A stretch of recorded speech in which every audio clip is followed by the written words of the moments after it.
Assalamualaikum warahmatullahi wabarakatuh. Perkenalkan, saya Frita Ratu Kencana dari semester 6 Prodi Ilmu Keperawatan NIM 1711B0023. Di sini saya akan menjawab pertanyaan atau case study dari mata kuliah gawat darurat yang diajarkan oleh Pak Alfian, yaitu ada 3 case study. Case study yang pertama yaitu pasien datang ke UGD dengan informasi yang disampaikan pengantar pasien. Pasien minum cairan pel, keluar cairan berbusa dari mulut. Hasil pengkajian awal, pasien mengalami penurunan kesadaran, nadi lemah, tekanan darah 100/60 mmHg. Tindakan apa yang tidak boleh dilakukan pada pasien tersebut? Yang pertama A ini ada jawaban, yaitu meningkatkan eliminasi. Yang kedua atau B mencegah reabsorpsi dengan menurunkan konsentrasi Z. Yang C yaitu memberikan antidotum spesifik. Yang D merangsang mutah atau emesis. Yang E yaitu chemical absorption atau obat penyerap zat yang berbahaya. Dari soalnya, yaitu tindakan apa yang tidak boleh dilakukan pada pasien tersebut, saya menjawab D. Karena apa saya menjawab D? Alasan saya, merangsang mutah itu tidak boleh dilakukan pada pasien yang mengalami tidak sadar, karena jika pasien yang tidak sadar dipaksa untuk merangsang mutah, itu akan sangat berbahaya, karena dengan rangsangan mutah itu nanti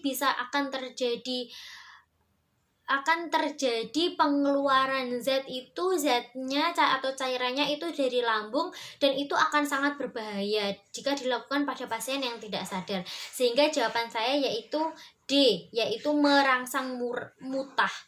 Lalu case study yang kedua, terjadi korban yang mengalami keracunan akibat etanol atau oplosan.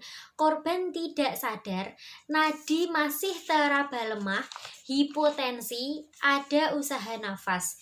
Apakah tindakan yang harus dilakukan? Untuk mengatasi kasus keracunan sebagai prioritas? Yang pertama ini ada A, yaitu memberikan arang aktif. Setelah dijelaskan kepada Pak Alfian tadi, dengan pemberian arang aktif atau ACD yang ada di slide itu digunakan untuk menurunkan penyerapan racun dan mempercepat ekskresi.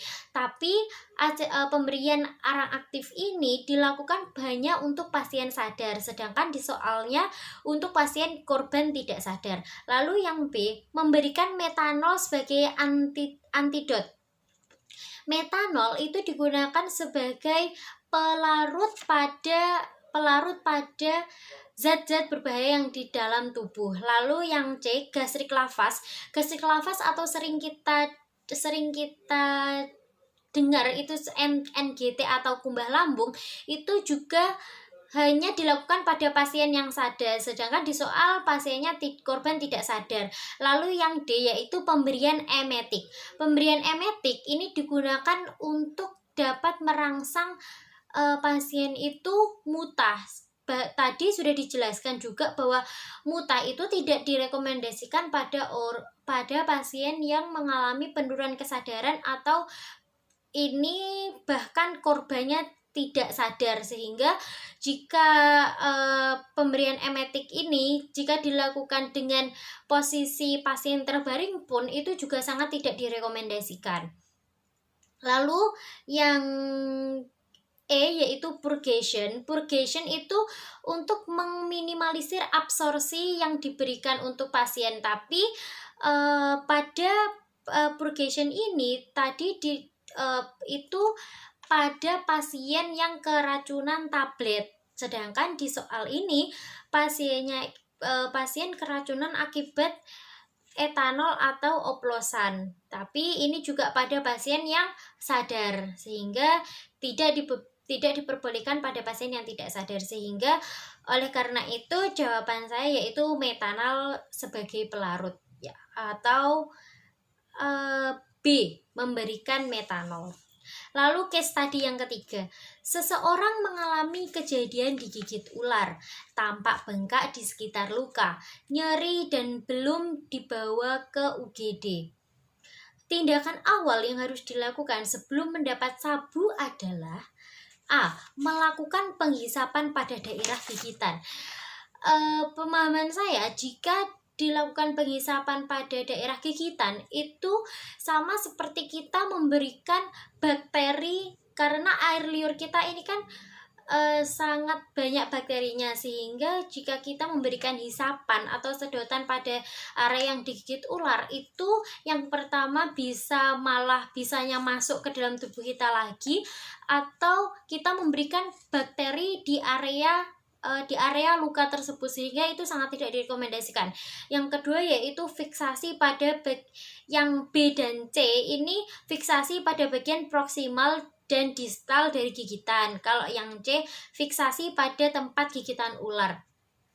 Fiksasi pada bagian area-area yang digigit ular itu sangat tidak direkomendasikan, karena fiksasi ini jika pasien yang mengalami gigitan ular lalu difiksasi itu akan mengakibatkan kerusakan sel atau kerusakan jaringan, karena peredaran darahnya juga tidak lancar karena terjadi penahanan pada area-area tertentu. Malah jika terjadi kerusakan sel malah bisa terjadi amputasi.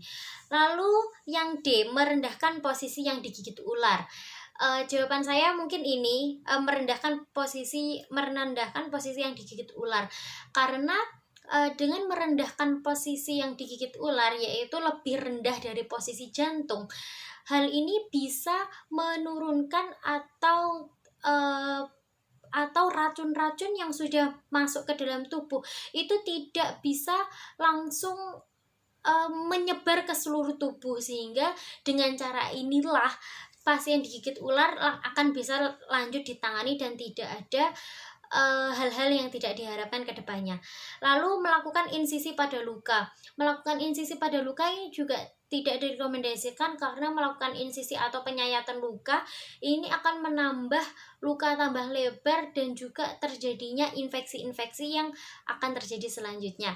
Jadi jawaban case tadi yang ketiga D, merendahkan posisi yang digigit ular atau merendahkan bagian posisi yang digigit ular lebih rendah dari posisi jantung agar tidak penyebarannya lebih cepat, sehingga cepat bisa untuk ditangani. Sekian case tadi dari kami. Terima kasih Pak Alfian untuk pembelajarannya hari ini. Assalamualaikum warahmatullahi wabarakatuh.